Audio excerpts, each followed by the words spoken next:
My name is Pablo Peña. I'm a lecturer at the Faculty of Law at the Catholic University in Peru and a PhD candidate at the University of Oxford.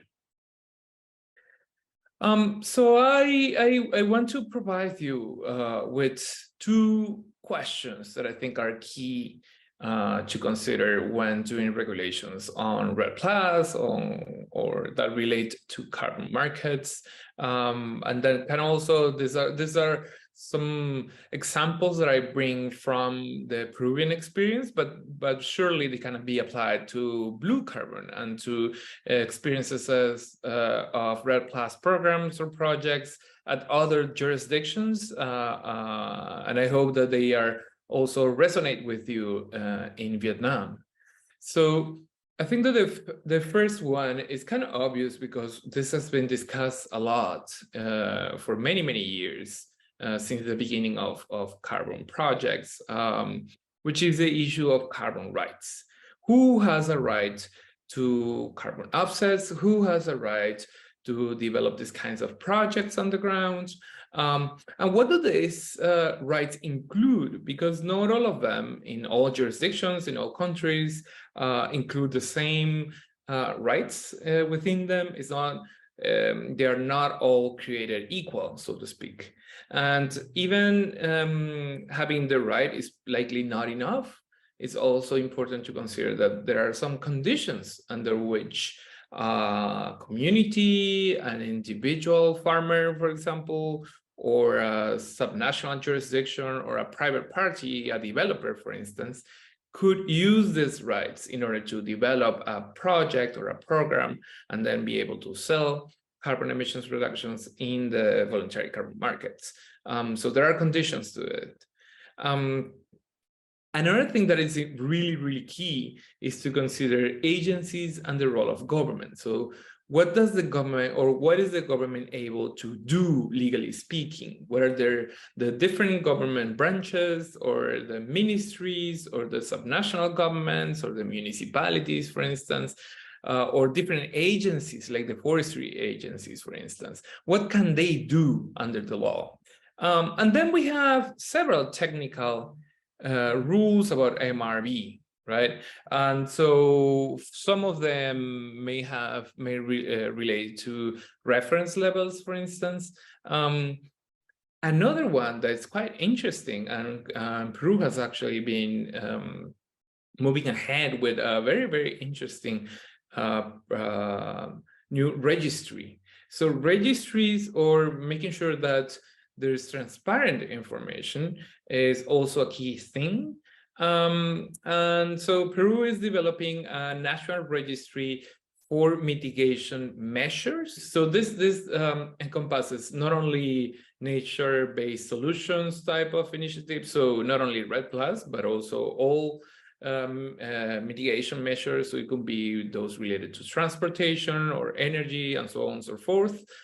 So there has been discussion on whether the initiatives, these projects, need to or must submit requests to be included in the registry. So whether the registry is mandatory or is it voluntary? So this is a policy question and also a regulatory question. Safeguards are also another important thing. I realize I don't have much time, but just want to quickly mention that safeguards are really, really important. And it may be the case that the safeguards already exist in the law, or just in different places, in different laws. For example, I'm sure it does. That's the case in many places. And finally, it's also important to remember that there are many financial issues that may be part of regulation.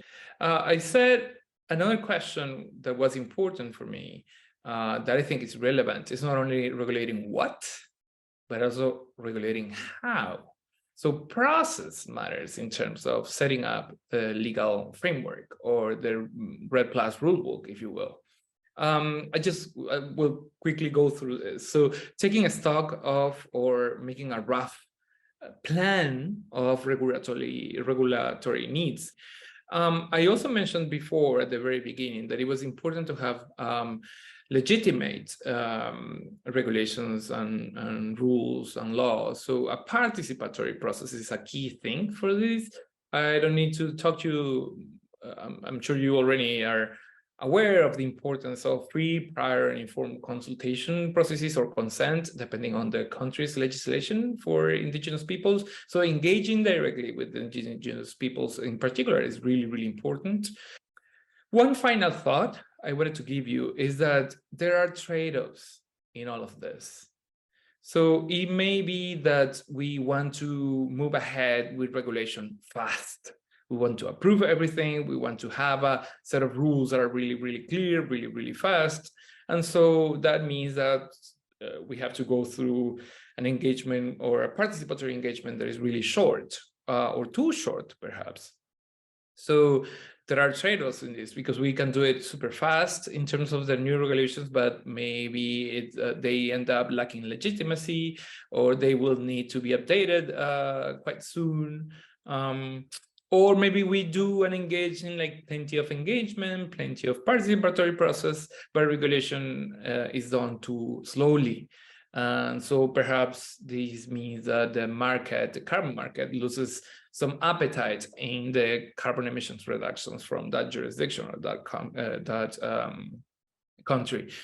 So there are trade-offs in this, and this is an analysis that has to be made within the country itself. One thing that I wanted to mention is that I don't think it's key to have every single piece of the regulatory puzzle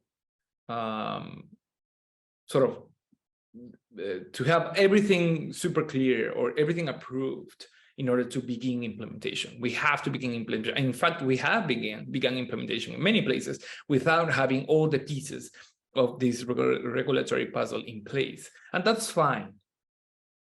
And thank you. That's it. Have a very good panel. Have a very good event. Greetings from Peru again. Hope to see you at some point. Bye-bye.